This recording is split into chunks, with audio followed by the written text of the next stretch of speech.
வணக்கம்மா. இன்றைக்கி நம்ம வீடியோவில் ஒயிட் சிக்கன் கிரேவி எப்படி செய்யுதுன்னு பார்க்க போகிறோம். வாங்க நம்ம வீடியோவில் பார்க்கலாம். வீடியோ பார்க்கறதுக்கு முன்னாடி நம்ம சேனலை சப்ஸ்கிரைப் பண்ணிக்கோங்க. அப்படியே பக்கத்தில் இருக்கிற பெல் பட்டனை ப்ரெஸ் பண்ணிக்கோங்க. 1/2 கிலோ சிக்கன் எடுத்து நான் கழுவி வச்சுருக்கேன். இப்போ சிக்கன் கூட 1/4 கப்பு தயிர் ஆட் பண்ணிக்கோங்க. பெப்பர் 1 ஸ்பூனு, இஞ்சி பூண்டு பேஸ்ட்டு 1 ஸ்பூன், உப்பு கொஞ்சமாக.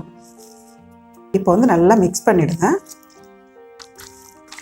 நல்லா தயிர் பெப்பர் எல்லாத்தையும் போட்டு மிக்ஸ் பண்ணிவிடுங்க. பாருங்கம்மா, நல்லா மிக்சிங் ஆயிடுச்சு. இப்போ இது 1/2 அன் ஹவர் ஊற வைங்க. ஊற வச்சு நீங்கள் ஃப்ரிட்ஜில் வச்சாலும் வைங்க, வெளியில் வச்சாலும் வைங்க, ஒன்றும் கெடாது. ஏன்னா தயிர் போட்டுக்கிறதுனால வெளியில் வச்சா கூட ஒன்றாகாது. கடாய் வச்சுங்கம்மா, கொஞ்சமாக பட்டர் போட்டுக்கோங்க. பட்டர் உருகிச்சுமா. இப்போ ஆயில் போட்டுக்கலாம். ஆயில் திட்டமாக போட்டுக்கோங்க.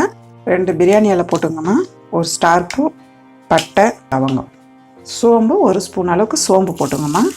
நான் ஒரு 5 பச்சை மிளகாய் 2 கீறி வச்சுருக்கேன், போட்டுக்கலாம். சோம்பு பச்சை மிளகாய் வதங்கிச்சுங்கம்மா.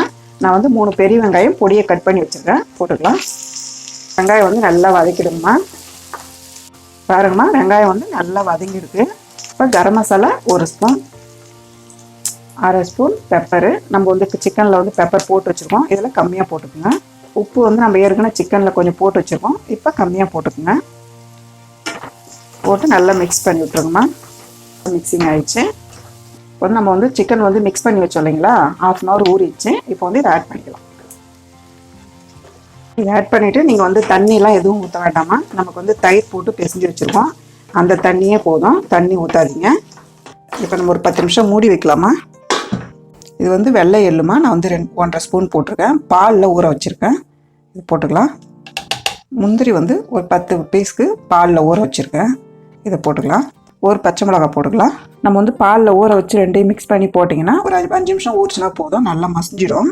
நீங்கள் பாலில் போடலனாலும் நம்ம தண்ணியில் கூட ஊற வைக்கலாம். இப்போ நம்ம நல்லா அரைச்சிக்கலாம். இப்போ பாருங்கம்மா, நம்ம நைஸாக அரைச்சி வச்சுருக்கோம். 10 நிமிஷம் ஆயிடுச்சுங்கம்மா, பார்க்கலாம். பாருங்கள், நல்லா வெந்திருக்கு பாருங்கம்மா.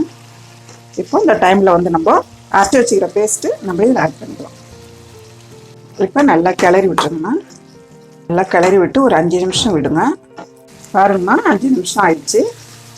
பாருங்கள், நல்லா கிரேவி நல்லா வந்துடுச்சு. ரொம்ப சூப்பராக இருக்குது. கஸ்தூரி மெத்தி கொஞ்சமாக போட்டுருங்க. கொத்தமல்லி நல்லா பொடியை கட் பண்ணி போட்டு விட்ருங்க. அவ்வளோதாம்மா, ஒரு டிஃப்ரெண்ட்டான ஒயிட் சிக்கன் கிரேவி ரெடி ஆயிடுச்சு. எப்பப்போ நம்ம சிக்கன் வறுத்து சாப்பிட்டுட்டே தான் இருப்போம், ஒரு வித்தியாசமாகவே இருக்காது. இந்த மாதிரி செய்து பாருங்கள். ஒரு சப்பாத்தி பரோட்டாக்கெலாம் ரொம்ப சூப்பராக இருக்கும். நீங்களும் செஞ்சு பாருங்கள். இந்த வீடியோ உங்களுக்கு பிடிச்சிருந்தா லைக் பண்ணுங்கள், ஷேர் பண்ணுங்கள். உங்களுக்கு ஏதாவது டவுட் இருந்தால் கமெண்ட் பண்ணுங்கள். அம்மாவோட வீடியோஸ் சுட சுட தெரிஞ்சுக்க மறக்காமல் நம்ம சேனலை சப்ஸ்கிரைப் பண்ணிக்கோங்க.